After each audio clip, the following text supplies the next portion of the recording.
Welcome back, everybody, to PlayStation Experience 2015. I am joined now by Lee from Double Fine. We are going to take a look at Headlander.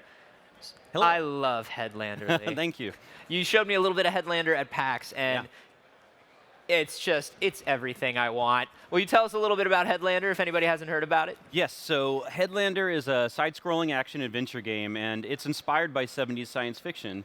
And in this game, you play the last organic living human known in the universe, but you're just a head. And so you have this special helmet that lets you jet around and thrust around the world and then land into and take control of a lot of different things like terminals and computer systems or actually other people, because everyone's given up their bodies, their human organic bodies, and instead the world is populated by robots and evil computers. Love it. Yeah. Love it. And I love that the whole thing has this beautiful, absolutely just, like you were saying, 70s aesthetic, like just this retro future that is beautifully designed. Can you tell us a little bit about that while we're watching this intro here? Yeah, so, 70s science fiction is really cool, and a lot of what drove the visuals is just this idea, it's kind of early naive take on technology. And so it's almost like they visualized the whole world was still working on analog, like no one ever invented digital. And so we kind of tried to play with that, try and give it some warmth, and also just a really like nice modernist kind of feel. You know, the sort of graphic design and fashion and furniture, art from the era really inspired us. Movies like Logan's Run or Barbarella or 2001 or Rollerball, all those sort of movies have this great sense of All those good design. movies. All those about great good movies. Yes. So this is we're watching the very beginning here, I'm guessing. Yeah, the very beginning of the game, and so the character is trying to talk and doesn't realize that they're just a head, and then you have this friendly voice throughout the game in your helmet radio, whose name is Earl, and Earl tells you, like, don't bother trying to talk, you ain't got no lungs. The character can't talk, he's just a head. And in actually the final game, the player will be able to choose from different heads that they want to play. But this is our standard one. So we're sort of seeing the It has character. a very like 70s sci-fi leading man look to the default head, yeah. Kind of like one part Michael York, maybe a little Malcolm McDowell. Yes. You know, kind of. He's got those prominent lips and the big mutton chops. And high cheekbones. Yeah. You know, like somehow. So we've attached ourselves to some sort of robot body. Yeah.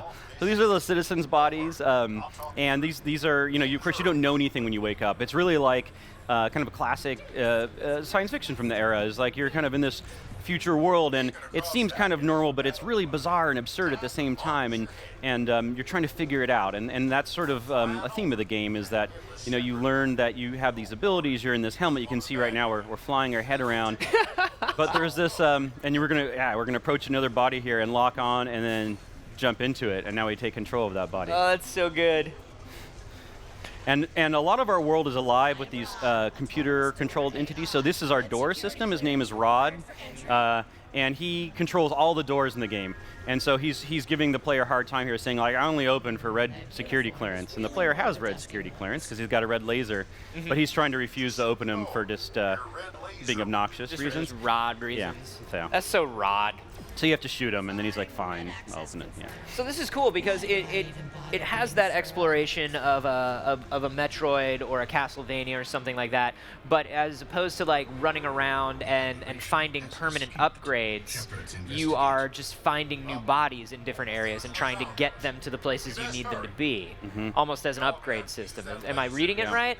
Yeah, there is that aspect. You know, we have sort of three different types of progression as it relates to that. So we have, you know, the helmet's with you the whole time. That is you, the character, and that does get new abilities. You know, we're going to get a new ability here in our demo, and those expand over the course of the game. And then there's the bodies, like you say, and the bodies come in a huge variety over the course of the game. They have different power levels, different types of weapons, different abilities, and so you're constantly moving around from those.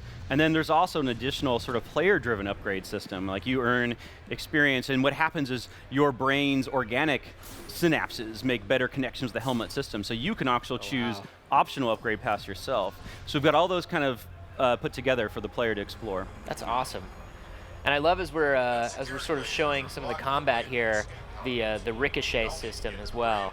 So maybe next time we hit some action, you can explain that a little bit, because that's rad.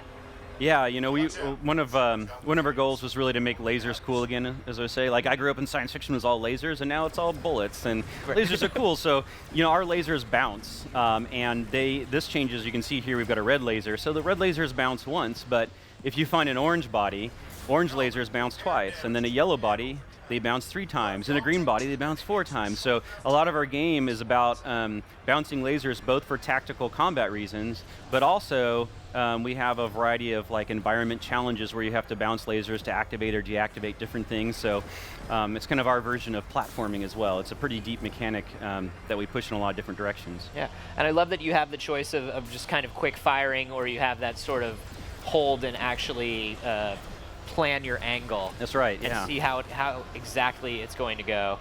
We try to, you know, a lot of people like to play kind of more run and gun style, and so we kind of give them the option to play that way, but we also have people who prefer to kind of we have a cover system so people can kind of like stay in cover, and the body blew up. So that's another interesting thing that makes our game a little different is that, you know, when your bodies explode, your head launches off and it's still alive. And while your head's docked into a body, it can't be hurt.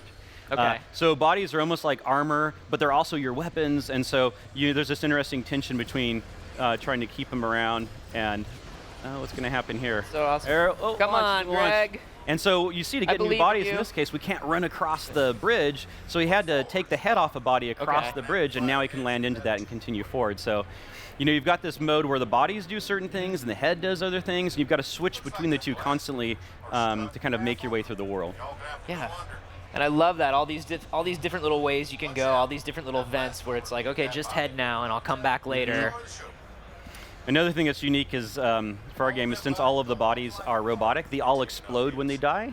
And so you can use it as a tool. Like we punched a body there and it took enough damage to explode, and it landed on other guys and took them out. So you can use that yourself. If your body's about to explode, you can run it towards enemies and launch your head, and then that body will blow them up. You know. That's so cool. Robots explode. Everyone knows this, right? That's just science. That's what robots is made for. Blowing up or getting blowed up. Yes. We're seeing a little bit of the upgrade system here. So this is an old piece of equipment that the person in your helmet helps guide you to, and what happens is it winds up stimulating your synaptic connections. I love that effect. And we've got this like brilliant psychedelic thing, and so now we've got a new ability as a helmet. So we have what's called a vacuum drive, and the vacuum drive allows you to vacuum off a variety of things in the game, including heads, but also these like hatches that block your way forward. So we can pull that off, and now we're gonna kind of go in here and we're gonna vacuum off a head as well. Oh, that's great. And so that's another tool. If you don't want to shoot off heads, or if you lose your body and you're looking for some place to land, you can use this system to kind of pull off the head as well. I just love all the details, man. Those orange and yellow stripes. Everything looks like it's made out of like plastic.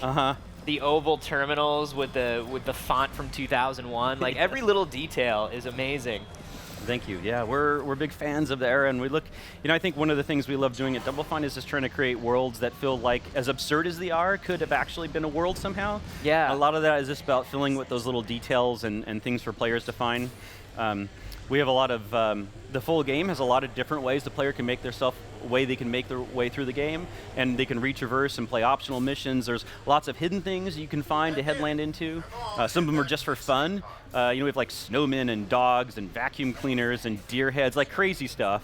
And a lot of them are tactical. So these are our little vacuum cleaners here. They're called the Electrosucks, and they're the ship's cleaning system, but you can talk to them, but you can also actually pull their heads off and drive them around just for fun. So we've kind of pulled the head off one of those, and now we can be a little vacuum cleaner. And they can eject dust, of course, which, you know, is sort of like you know, they can fire their dust. And if you actually fire the dust on one of the enemy robots here, it kind of distracts them, and it's kind of like you know, it's a fart joke, let's be honest. That's great.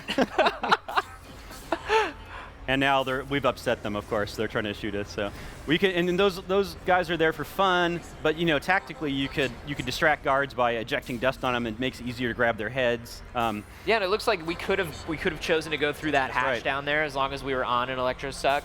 That's right. And so another thing we could do, and this is an example of those multiple paths for the game. We found an elevator control and turned on the elevator, which then unblocked our path upwards, so we could get a body and take the elevator up and go that way, or we could kind of return down here and take our electrosucks and go through the access tube that only it can get into. Try and give players lots of different things to explore. Was there just like a meeting where you guys sat down and you're like, what are all the hilarious things that we could attach a head to? There's a lot of those meetings about all this, and then you try and create these little backstories, like the vacuum cleaners here are really upset with their ship duties because they're going to be replaced by the central suction system, and they're going to lose their jobs. So we've got the that was the saboteur back there, took out the central suction system, and you can talk to them and find out about their little history. That's But it's just so little funny. side stuff for people to experiment with. Because everything's just sort of an AI. Yeah. I love that. It's kind of, I think when we think about 70s science fiction, we think that it's on one hand kind of profoundly existential because it talks about humans' relationship with technology and where our place is in it, but it's also just undeniably dumb. Yeah. And we want to be both those things, just like really stupid.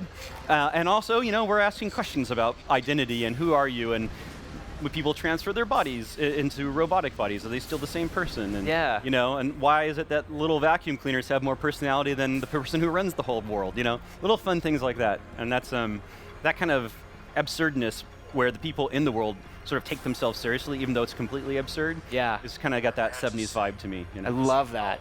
It's so perfect. In this case, we can't get a body to the escape pod and escape the ship, what we're trying to do. So instead, we can use our head to pull off the engine compartment and find a place where we can just dock directly into the escape pod and activate it that way. So we're gonna leave the ship now. This character is really just estranged with everything going on in this world. Yeah.